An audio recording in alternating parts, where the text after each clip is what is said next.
En la aparición del 13 de julio de 1917, la Virgen María le dijo a Lucía: vendré a pedir la comunión reparadora de los 5 primeros sábados.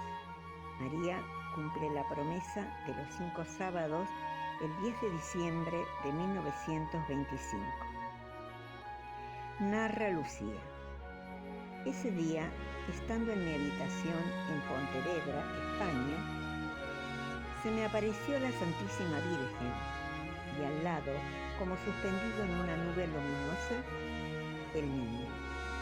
La Santísima Virgen me ponía la mano sobre mi hombro derecho y al mismo tiempo me mostraba un corazón cercado de espinas que tenía en la mano.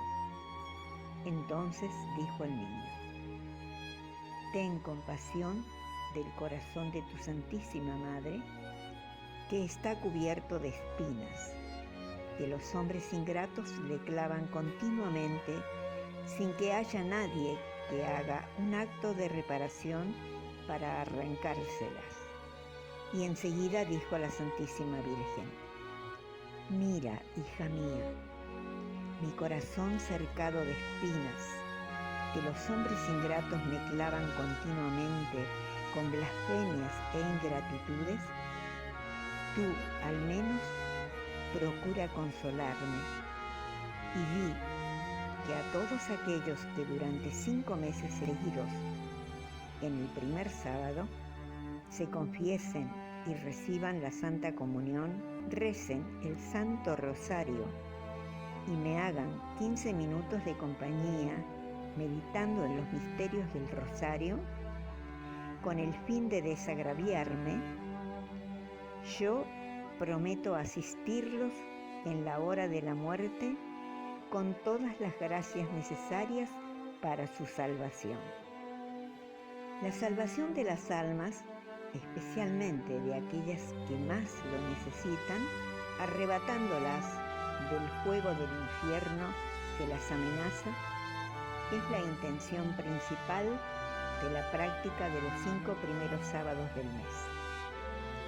La misma intención que Nuestra Señora ya había indicado el 19 de agosto de 1917, cuando invitó con urgencia a los 3 pastorcitos a orar y hacer sacrificios.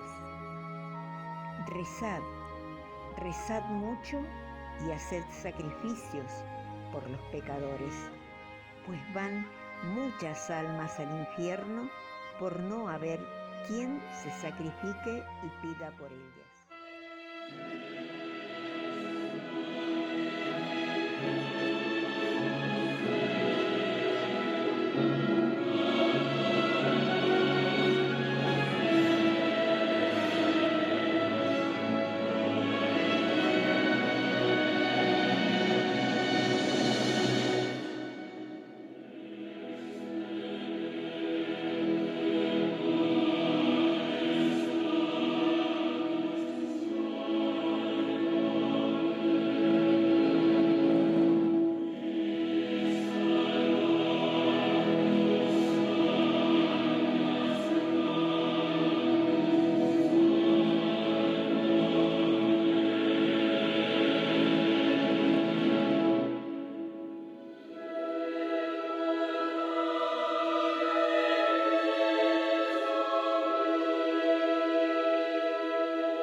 La resurrección del Señor, pasada en San Antonio de Padua y Santo Tomás de Aquino, doctores de la Iglesia. En la resurrección, la humanidad de Cristo floreció como la vara de Aarón. Se lee en el libro de los Números que la vara de Aarón germinó, que floreció, y una vez desarrolladas las hojas produjo almendras. Aarón, que era sumo pontífice, es la figura de Jesucristo, que entró en el santuario, no con sangre de chivos ni de becerros, sino por su propia sangre. Esta vara casi árida yacía 3 días y 3 noches en el sepulcro, pero floreció hoy y produjo fruto, porque resucitó y nos aportó a nosotros el fruto de la inmortalidad. Florecerá el almendro. Dice San Gregorio que el almendro es el primero entre todas las plantas en echar flores. Dice el apóstol que Cristo es el primogénito de los que resucitan de los muertos, porque resucitó primero. Observa que la pena infligida al hombre era doble, la muerte del alma y la muerte del cuerpo. La resurrección de Cristo está indicada en el aceite que flota sobre todos los líquidos. El gozo que experimentaron los apóstoles por la resurrección del Señor superó cualquier otro gozo que ellos tuvieron, cuando el Señor estaba todavía con ellos en su cuerpo mortal. Igualmente, la resurrección de los cuerpos superará cualquier otro gozo. Los discípulos gozaron al ver al Señor. Y la langosta engordará. En ella se indica a la primitiva iglesia, que con la flor de la resurrección del Señor engordó, se acrecentó, se llenó de un gozo admirable. Escribe el evangelista San Lucas: como por el gran gozo todavía no creían y estaban pasmados, les preguntó: ¿tienen algo para comer? Y ellos le ofrecieron una porción de pescado asado y un panal de miel. El pescado asado figura lo que nuestro mediador sufrió en la pasión, capturado con el lazo de la muerte en las aguas del género humano, asado en el tiempo de la pasión, y además es para nosotros un panal de miel, que es el motivo de la resurrección que hoy celebramos. El panal es miel con cera, es decir, la divinidad en la humanidad. Y en esa comida se indica que Cristo acoge en el eterno descanso en su cuerpo a los que cuando sufren tribulaciones por causa de Dios no se alejan del amor de la dulzura eterna. Los que así son asados por la tribulación serán saciados con la perfecta dulzura. Observa que Cristo se apareció 5 veces después de resucitado. La primera a Santa María Magdalena, cuando resucitó. La segunda a la misma, con otras, mientras corría a dar el anuncio a los discípulos. La tercera vez a San Pedro, la cuarta a Cleofás y a su compañero. La quinta a los discípulos a puertas cerradas, después de la vuelta de los 2 discípulos de Emaús. He ahí, pues, de qué manera con la flor del almendro engordó la langosta, de qué manera se alegró la iglesia primitiva por la resurrección de Cristo. La langosta, cuando calienta el sol, da saltos y vuelos, y así la iglesia primitiva, cuando en el día de Pentecostés fue abrazada en el ardor del Espíritu Santo, desplegó en todo el mundo los saltos y los vuelos de la predicación. Por toda la tierra se difundió el sonido de su voz. Así la iglesia engordó, se acrecentó. El doctor angélico Santo Tomás de Aquino nos dice: ha de advertirse que por estas palabras, yo soy la resurrección, se entiende, yo soy la causa de la resurrección. En verdad, Cristo es la causa total de nuestra resurrección, tanto del alma como del cuerpo, y por eso cuando dice yo soy la resurrección, es como si dijese: todo lo que resucita en las almas y en los cuerpos, resucita por mí. Dice el evangelista San Juan: en él estaba la vida, y la vida era la luz de los hombres. Y de aquí se desprende un doble efecto. En primer lugar, vivifica a los muertos, porque dice: el que cree en mí, aunque hubiere muerto, vivirá. Esto es la causa de la resurrección, y uno consigue el efecto de esta causa, creyendo en Dios. Por eso dice: el que cree en mí, aunque hubiera muerto, vivirá.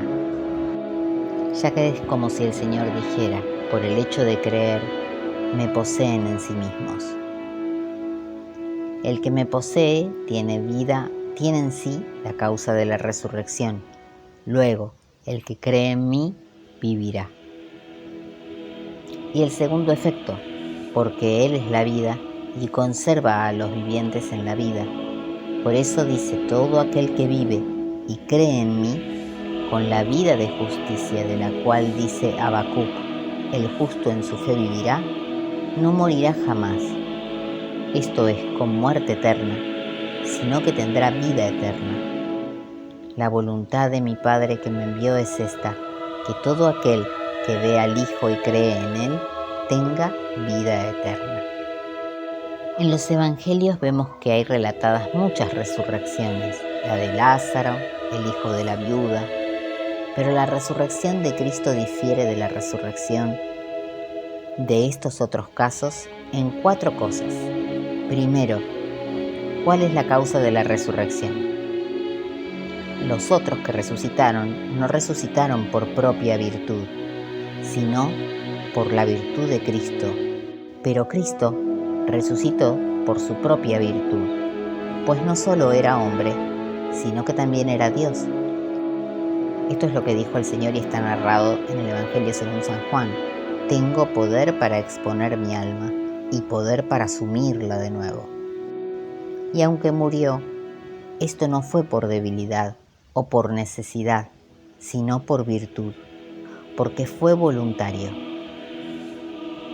Y esto es claro, pues cuando expiró, clamó con una gran voz, cosa que no pueden hacer otros moribundos, que mueren en debilidad, por lo cual el centurión dijo: verdaderamente este era Hijo de Dios.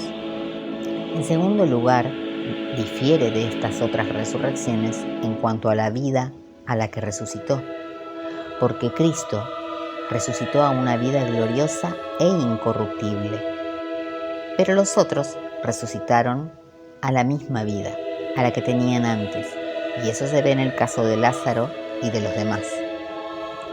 En tercer lugar, hay diferencia en cuanto al fruto y la eficacia, porque la virtud de la resurrección de Cristo, y por esa virtud resucitan todos.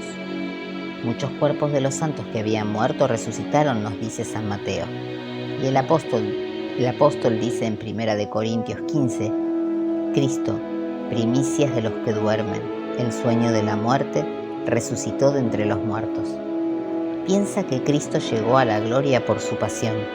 ¿Acaso no convenía que Cristo padeciera así y de ese modo entrase en su gloria? Y atiende a que Cristo vino para enseñarnos cómo podremos llegar a la gloria. Por muchas tribulaciones, nos dice el libro de los Hechos, conviene que entremos en el reino de Dios.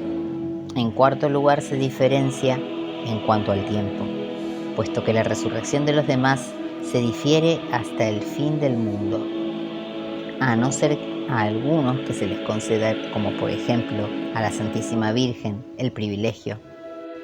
Pero Cristo resucitó al tercer día, la razón de lo cual es que la resurrección y la muerte y la natividad de Cristo fueron por nuestra salvación.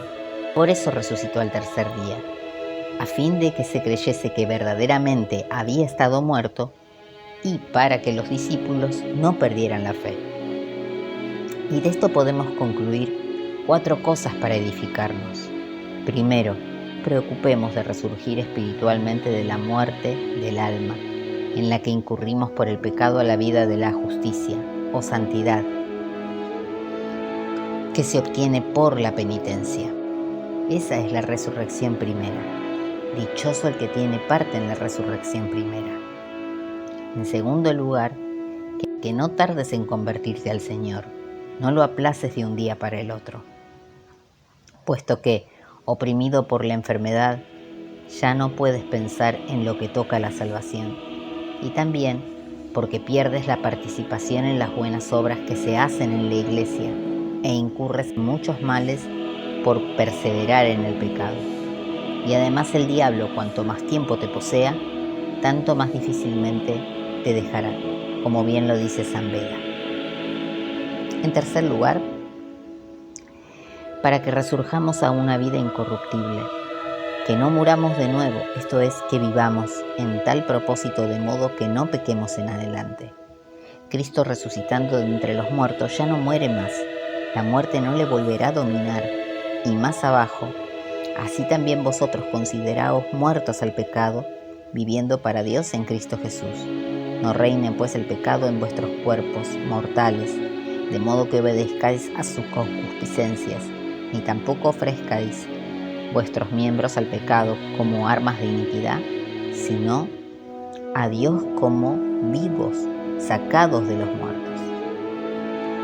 En cuarto lugar, a fin de que resurjamos a la vida nueva y gloriosa, a saber, para que evitemos todas aquellas cosas que antes fueron ocasión y causa de la muerte y de pecado, que como Cristo resucitó de los muertos por la gloria del Padre, también nosotros caminemos en una novedad de vida, en una vida nueva, que es la vida de la justicia o la vida de la santidad, que es la que renueva el alma y conduce a la vida de la gloria. Hemos dicho que Cristo anticipó la resurrección para apoyar nuestra esperanza y que esperáramos resucitar también nosotros.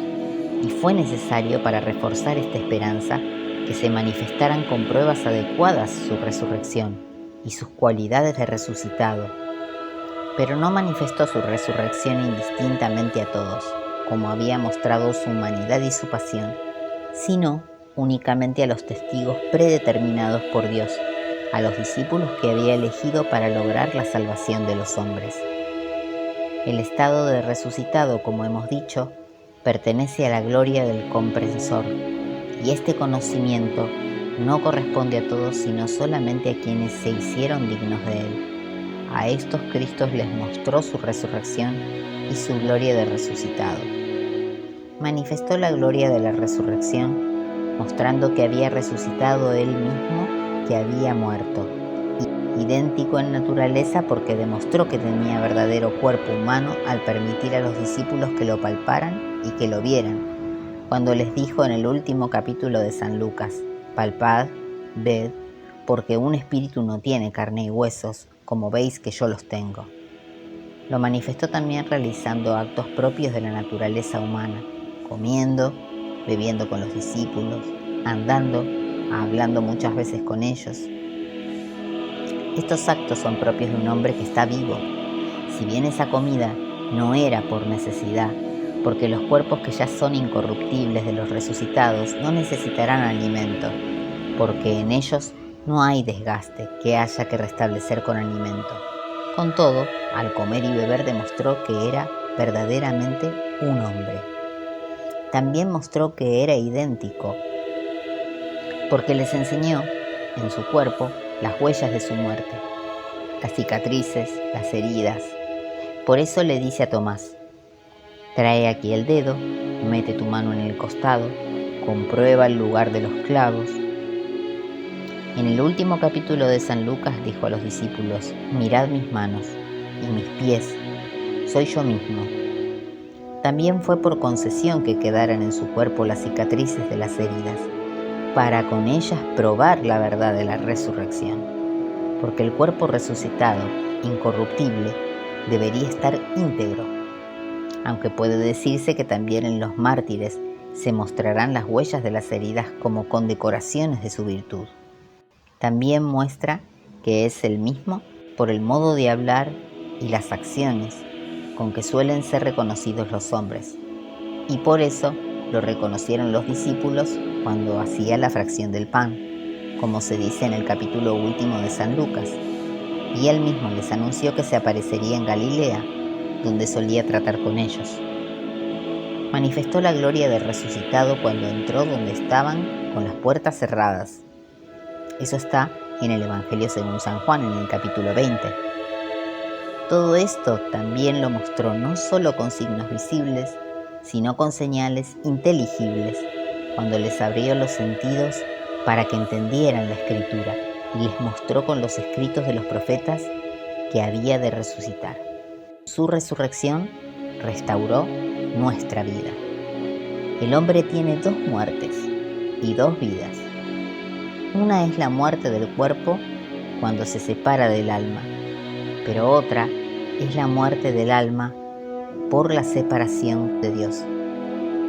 Por eso Cristo, en quien no tuvo lugar la segunda muerte, porque nunca se separó de Dios, porque era Dios, con la primera muerte que sufrió, la corporal, destruyó nuestras dos muertes, la muerte corporal y la muerte espiritual.